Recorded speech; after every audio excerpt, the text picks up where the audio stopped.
ಇಡೀ ದೇಶದ ಚಿತ್ತವನ್ನು ಸೆಳೆದಿದ್ದ ತಮಿಳುನಾಡು ರಾಜಕಾರಣದಲ್ಲಿ ಸದ್ಯಕ್ಕೆ ಬಹುದೊಡ್ಡ ಬೆಳವಣಿಗೆಯಾಗಿದೆ.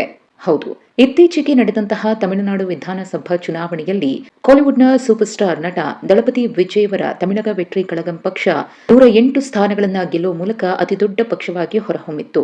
ವಿಜಯವರು 2 ಕ್ಷೇತ್ರಗಳಲ್ಲಿ ಸ್ಪರ್ಧೆ ಮಾಡಿದರು, ಪೆರಂಬೂರು ಮತ್ತು ತಿರುಚಿ ಪೂರ್ವ.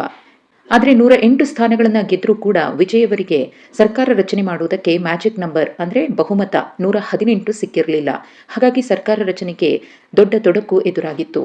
ತಾವು ಅತಿ ಹೆಚ್ಚು ಸ್ಥಾನಗಳನ್ನು ಗೆದ್ದಿದ್ದೀವಿ, ತಮಗೆ ಸರ್ಕಾರ ರಚನೆ ಮಾಡುವುದಕ್ಕೆ ಅವಕಾಶವನ್ನು ಕೊಡಿ ಅಂತ ರಾಜ್ಯಪಾಲರನ್ನ 2 ಬಾರಿ ಭೇಟಿಯಾಗಿ ಸರ್ಕಾರ ರಚನೆಗೆ ಹಕ್ಕು ಮಂಡಿಸಲಾಗಿತ್ತು.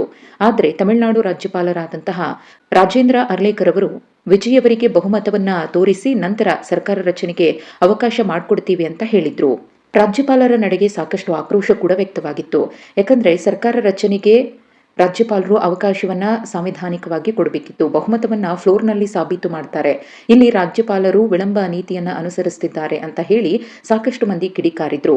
ಇದರ ನಡುವೆ ಎಲ್ಲೋ ಒಂದು ಕಡೆ ದಳಪತಿ ವಿಜಯವರು ಸರ್ಕಾರ ರಚನೆ ಮಾಡಬಾರದು, ಅವರ ಪಕ್ಷ ಅಧಿಕಾರಕ್ಕೆ ಬರಬಾರದು ಅನ್ನೋ ಕಾರಣಕ್ಕೋಸ್ಕರ ದಶಕಗಳಿಂದ ತಮಿಳುನಾಡಿನಲ್ಲಿ ಬದ್ಧ ವೈರಿಗಳಾಗಿದ್ದಂತಹ ಡಿಎಂಕೆ ಮತ್ತು ಅಣ್ಣಾ ಡಿಎಂಕೆ ಮೈತ್ರಿಯನ್ನ ಮಾಡಿಕೊಂಡು ಸರ್ಕಾರವನ್ನ ರಚನೆ ಮಾಡಿಬಿಡ್ತವಾ ಅನ್ನೋ ಕುತೂಹಲವು ಕೂಡ ಮನೆ ಮಾಡಿತ್ತು.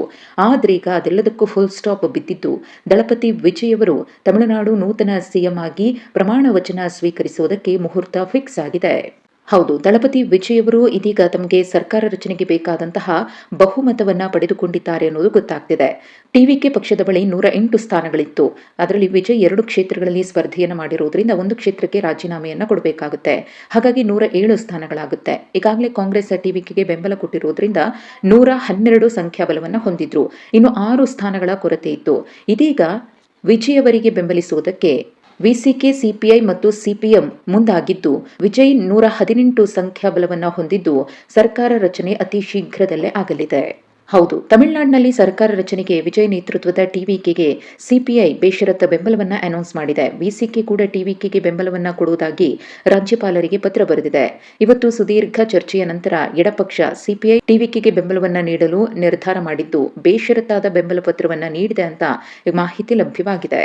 ಹಾಗಾಗಿ ದಳಪತಿ ವಿಜಯವರ ನೇತೃತ್ವದ ಟಿವಿಕೆಗೆ ಸದ್ಯ ಕಾಂಗ್ರೆಸ್ ಷರತ್ತುಬದ್ಧ ಬೆಂಬಲವನ್ನ ನೀಡಿದ್ದು ಸಿಪಿಐ, ಸಿಪಿಎಂ ಮತ್ತು ವಿಸಿಕೆ ಕೂಡ ಬೆಂಬಲವನ್ನ ಘೋಷಣೆ ಮಾಡಿದ್ದು ಸುಲಭವಾಗಿ ಮ್ಯಾಜಿಕ್ ನಂಬರ್ ಅನ್ನ ತಲುಪಿದ್ದು ಟಿವಿಕೆ ಒಟ್ಟು 107, ಸಿಪಿಐ 2 ಸ್ಥಾನ, ಸಿಪಿಎಂ 2 ಮತ್ತು ವಿಸಿಕೆ 2, ಕಾಂಗ್ರೆಸ್ 5 ಸೇರಿ 118 ಸಂಖ್ಯಾಬಲವನ್ನು ಹೊಂದಿದ್ದು ದಳಪತಿ ವಿಜಯವರು ತಮಿಳುನಾಡಿನ ನೂತನ ಮುಖ್ಯಮಂತ್ರಿಯಾಗಿ ಪದಗ್ರಹಣ ಮಾಡಲಿದ್ದಾರೆ.